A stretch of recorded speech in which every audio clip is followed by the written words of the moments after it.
शिव बिरंची कहूं मोहई को है बपुरा आन, अस जिए जान भज ही मुनि माया पति भगवान। यह माया जब शिव जी और ब्रह्मा जी को भी मोह लेती है तब दूसरा बेचारा क्या चीज है। जी मैं ऐसा जानकर ही मुनि लोग उस माया के स्वामी भगवान का भजन करते हैं। गरुड़ जी अब वहां गए जहां निर्बाध बुद्धि और पूर्ण भक्ति वाले काक भुसुंडी जी बसते हैं। उस पर्वत को देखकर उनका मन प्रसन्न हो गया और उसके दर्शन से ही सब माया मोह तथा सोच जाता रहा। तालाब में स्नान और जलपान करके वे प्रसन्न चित्त से वटवृक्ष के नीचे गए। वहां श्री राम जी के सुंदर चरित्र सुनने के लिए बूढ़े बूढ़े पक्षी आए हुए थे। भुसुंडी जी कथा आरंभ करना ही चाहते थे कि उसी समय पक्षीराज गरुड़ जी वहां आ पहुंचे। पक्षियों के राजा गरुड़ जी को आते देखकर काक भुसुंडी जी सहित सारा पक्षी समाज हर्षित हो गया। उन्होंने पक्षीराज गरुड़ जी का बहुत ही आदर सत्कार किया और स्वागत पूछकर बैठने के लिए सुंदर आसन भी दिया।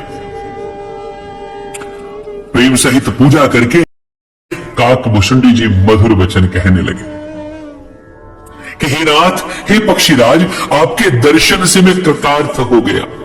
आप जो आज्ञा दें अब मैं वही करूं। हे प्रभु, आप किस कार्य के लिए आए हैं?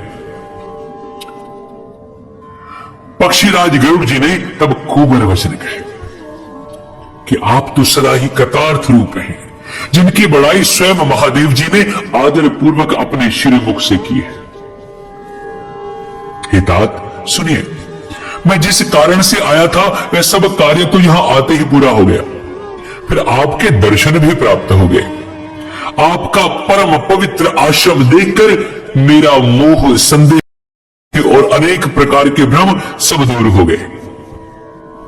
अब तो हे तात, आप मुझे श्री राम जी की अत्यंत पवित्र करने वाली, सदा सुख देने वाली और दुख समूह का नाश करने वाली कथा को आदर सहित सुना दीजिए।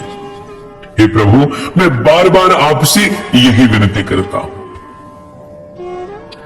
गरुड़ जी की विनम्र, सरल, सुंदर, प्रेम युक्त, सुखप्रद और अत्यंत पवित्र वाणी सुनते ही भुसुंडी जी के मन में परम उत्साह हुआ और वे श्री रघुनाथ जी के गुणों की कथा कहने लगे। भगवान शिव कहते हैं, हे भवानी, पहले तो उन्होंने बड़े ही प्रेम से रामचरितमानस का सरोवर का रूपक समझा कर कहा, फिर नारद जी का अपार मोह और फिर रावण का अवतार कहा, फिर प्रभु के अवतार की कथा वर्णन की, तदंतर मन लगाकर श्री राम जी की बाल लीलाएं कही।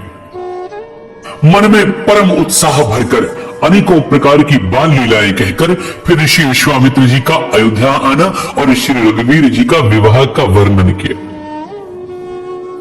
फिर श्री राम जी के राज्याभिषेक का प्रसंग, फिर राजा दशरथ जी के वचन से राजरस राज्याभिषेक के आनंद में भंग पड़ना, फिर नगर निवासियों का विरह, विषाद और श्री राम लक्ष्मण का संवाद अर्थात बातचीत कहकर सुनाई।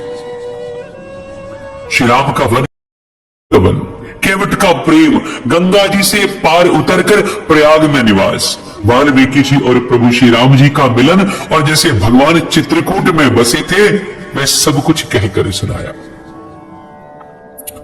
फिर मंत्री सुमंत्र जी का नगर में लौटना कहा, राजा दशरथ जी का मरण, भरत जी का ननिहाल से अयोध्या में आना और उनके प्रेम का बहुत प्रकार से वर्णन किया। फिर राजा की अंत्येष्टि क्रिया करके नगर निवासियों को साथ लेकर भरत जी वहां गए जहां सुख की राशि प्रभु श्री रामचंद्र जी थे। फिर रघुनाथ जी ने उनको बहुत प्रकार से समझाया जिससे वे खड़ाऊ लेकर अयोध्यापुरी लौट आए। ये सब कथा कही। भरत जी की नंदीग्राम में रहने की रीति, इंद्रपुत्र जयंत की नीच करनी और फिर प्रभु श्री रामचंद्र जी और अत्रि जी का मिलाप वर्णन किया कि कही विराध बदजे विधि, देह तजी सरभंग, बरन सुते छन प्रीत पुनि, प्रभु अगस्त्य सतसंग। जिस प्रकार विराट का वध हुआ और शरभंग जी ने शरीर त्याग किया, वह प्रसंग कहकर फिर सुतीक्ष्ण जी का प्रेम वर्णन करके प्रभु और अगस्त्य जी का सत्संग वृत्तांत कहा। दंडक वन का पवित्र करना कहकर फिर उशुंडी जी ने गृधराज के साथ मित्रता का वर्णन किया। फिर जिस प्रकार प्रभु ने पंचवटी में निवास किया,